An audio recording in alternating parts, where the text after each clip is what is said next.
नमस्कार साथियों, आप देख रहे हैं आईना समाचार।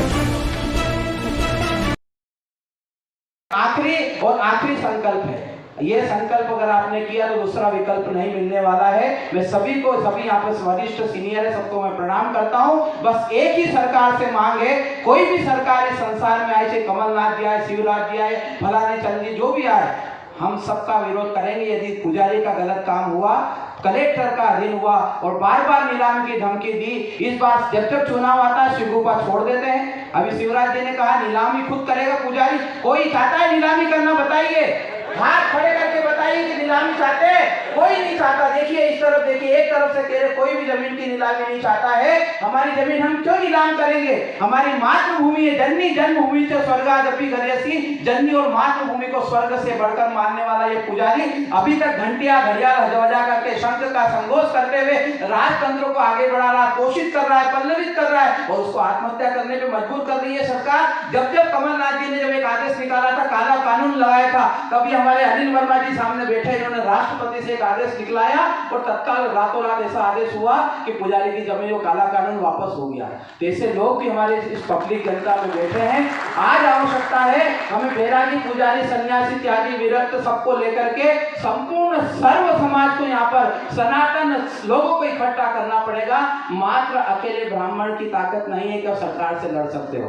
आपको चाहे करणी सेना लेना पड़े, चाहे राजपूत संघ लेना पड़े, तो जितने सर्व समाज की बात है सबको साथ में लेकर के आज संघर्ष की आवश्यकता है। और आज सुब्रमण्यम स्वामी ऐसा शस्त्र और ऐसा शास्त्र लेकर के आपके बीच में उपस्थित हो रहे हैं। आज ही मैंने फेसबुक पे पढ़ा है उनका कि उन्होंने पद्मनाभम मंदिर को, जो लाखों करोड़ की संपत्ति थी, वहां पे मुस्लिम शासक और प्रशासक ट्रस्टी थे, उन सबको हटाने में उनकी पूरी भूमिका रही है। ये ऐसे सुब्रमण्यम स्वामी हैं जिन्होंने दक्षिण भारत के कई सरकारी तंत्र से मुक्त किया है। आज प्रदेश, मध्य प्रदेश में, फिर राजस्थान में और पूरे देश में शंखनाद करना है। समय का अभाव है, ज्यादा मैं आपके बीच में नहीं बोलूंगा।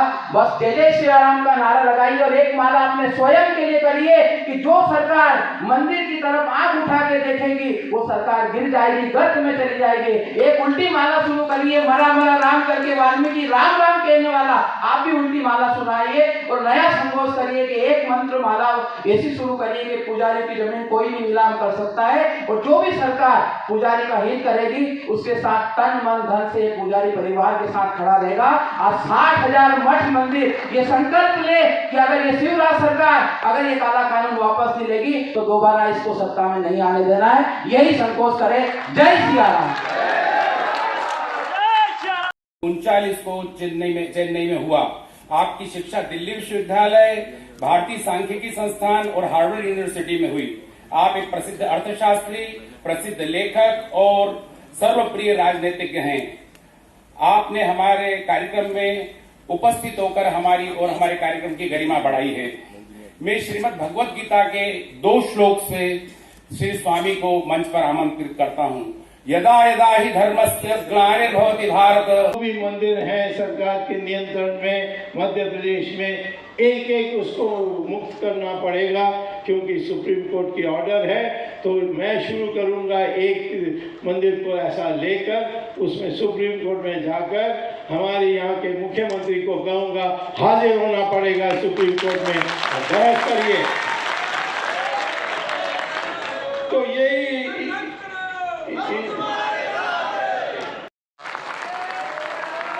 आपका उद्बोधन के लिए हृदय की गहराई से धन्यवाद।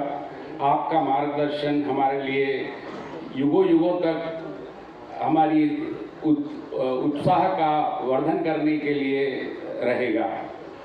अब मैं बात करता हूं हमारे बुजुर्गों की। बुजुर्गों के आशीर्वाद किसी भी परिवार या समाज के लिए धरोहर होते हैं। हमारी भी कुछ धरोहर हैं जिन्हें हम उनके कार्यों के लिए सम्मानित करना चाहते हैं। दूसरे करती है। जब मुख्यमंत्री ने कहा कि मैं सारे मंदिरों को वापस कर रहा हूँ, लेकिन वो वापस नहीं हो रहे हैं, वो उसकी ज़मीन को बांट दे रहे हैं, नीलाम कर रहे हैं। ये तो हाई कोर्ट ने भी स्टे दिया है और फिर भी हो रहा है, तो फिर ये तो एक अपराध हो जाएगा। और यदि आवश्यक पड़े तो मैं सुप्रीम कोर्ट में भी इसको ध्यान में ला सकता हूँ कि हाई कोर्ट के ऑर्डर को नहीं मान रहे हैं, तो इसीलिए इनको एक बहुत बड़ी सज़ा मिलनी चाहिए। तो मैं यहाँ के मुख्यमंत्री से मैं आग्रह करता हूँ कि आप कम से कम हमारे सिद्धांत जो बीजेपी का सिद्धांत है उसके विरुद्ध में मत जाइए। आपको ये जो कर रहे हैं ये तो सारा हमारी जो मूलभूत जो हमारी जो सिद्धांत है उसके विरुद्ध में है, और यदि आप नहीं इसको करेंगे तो फिर हम लोगों को कार्य करना पड़ेगा, और यदि आवश्यक पड़े तो आंदोलन भी करना पड़ेगा। इसके लिए आप पहले सीएम से चर्चा करेंगे क्या, कोई बात? हाँ, मैं तो ज़रूर फ़ोन करूँगा, आज भी ट्राई किया मैंने, और तो निश्चित तौर पर कहीं ना कहीं मौका लेकर उससे मिलूँगा, उसके बाद ही तो कदम उठाऊंगा। सर देश भर के कई सारे मंदिर है, केंद्र में बीजेपी की सरकार भी है, आप भी बीजेपी से जुड़े हैं, नहीं, चर्चा हुई किसी से? नहीं, क्या किससे चर्चा? जब प्रधानमंत्री खुद उत्तराखंड में गए, कहते हैं कि सब सरकार उसको मंदिरों को अपने हाथ में लेनी चाहिए। मैंने तो उसको ख़त्म कर दिया कोर्ट में जाकर, लेकिन पता नहीं ये कहाँ से। महाराष्ट्र में मैं देखा हूँ हमारी जो फडणवीस है वो भी जो प्राचीन मंदिर है विठल रुक्मणी मंदिर, उसको भी अपने हाथ में ले लिया। तो वो तो हम अभी नमस्कार भाई साहब, क्या आयोजन था भाई साहब, पूर्ण जानकारी देने की कृपा करें। मध्य प्रदेश में पुजारियों की स्थिति को लेकर के जो स्थिति चल रही है कि मंदिरों की जो पुजारियों की ज़मीनें हैं वो नीलाम नहीं होना चाहिए। 1974 से जी ये प्रस्ताव चल रहा है कि मंदिरों की ज़मीनें आखिर नीलाम क्यों हों। ये मंदिरों की ज़मीनें जो मिली हैं मंदिरों को, राजा महाराजाओं ने ज़मीन दी गई थी, और राजा महाराजाओं ने सबको दी थी, लोहार को भी दी थी, कृषि करने वाले को भी दी थी, और गाँव के कोटवाल को भी दी थी। सब ने अपनी बेच बैठे खा गए, लेकिन पुजारी ने उस ज़मीन को जोता और उससे जो प्राप्त हुआ उससे मंदिर की व्यवस्था की और धर्म संस्थापना की स्थापना की और धर्म की ध्वजा को लहराया, मंदिर की पूजा की। अब वो ज़मीन सबको दिख रही है, वो ब्राह्मण ने नहीं बेची, अब उस ज़मीन के पीछे सरकार पड़ी है। इस प्रकार का कानून खत्म करे, धारा 6 बिल्कुल तत्काल खत्म करे, राजस्व की अंदाज में कलेक्टर का नाम हटा के सिर्फ पुजारी का नाम जोड़ा जाए।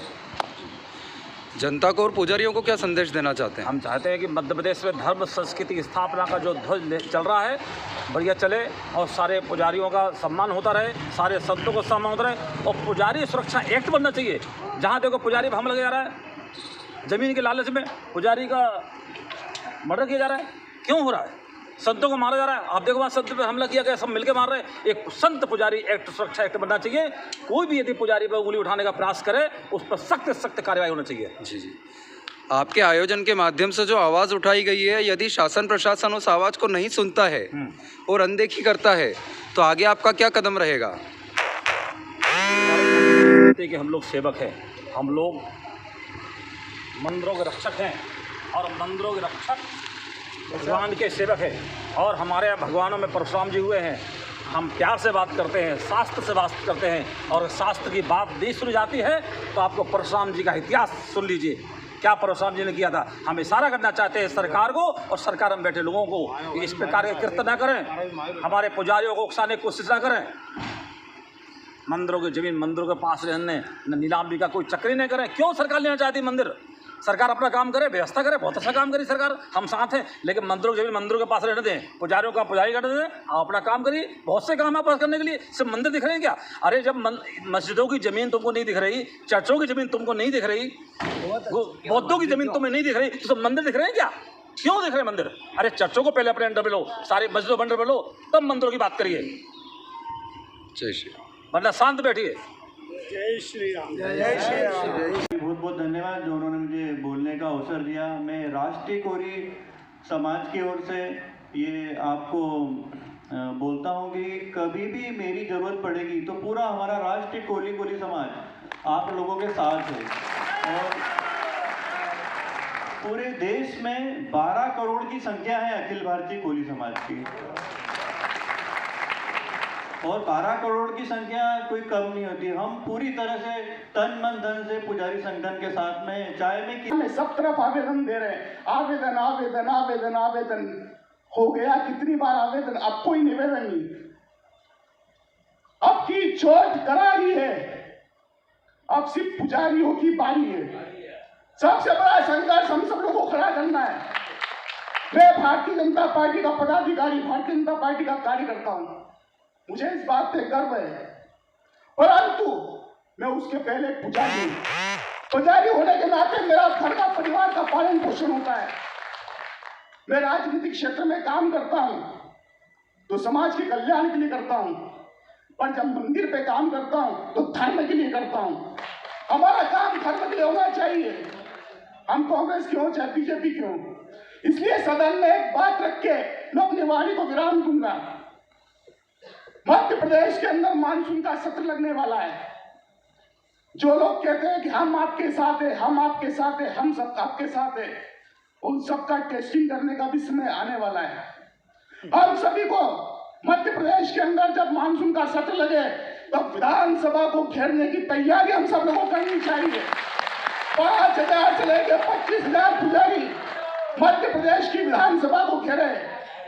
जो लोग कह रहे हैं कि हम आपको, गुरु डॉक्टर सुब्रमण्यम स्वामी से भी मैं ये प्रार्थना करता हूं कि जैसे प्रभु कृष्ण ने अर्जुन को सहायता करी थी, पथ प्रदर्शन दिखाया था, वैसे ही आज हमें आप मार्गदर्शन दिखाइए, एक जरिया दिखाइए कि हम मंदिरों को सरकार के नियंत्रण से मुक्त कर सकें। मुझे याद है 2014 में डॉक्टर स्वामी का एक केस रहा है उच्चतम न्यायालय में, doctor Subramanian Swamy versus state of Tamil Nadu, और उसमें ये साफ साफ लिखा है कि सरकार कोई भी मंदिर नियंत्रण नहीं कर सकती और वही यहाँ पे लागू होगा। सरकार मंदिरों को अनिश्चित अवधि में नियंत्रण नहीं कर सकती और यही हमारे संविधान के अनुच्छेद 25, 26, 31A और उसी जजमेंट में लिखा है। जो एक इंसान मैं जानता हूं जो ये कर सकता है और वो केवल और केवल डॉक्टर सुब्रमण्यम स्वामी है। एक कर्मयोगी, एक धर्मयोगी, कर्म का जो कर्तव्य निभाते हैं और जो धर्म का पालन करते हैं।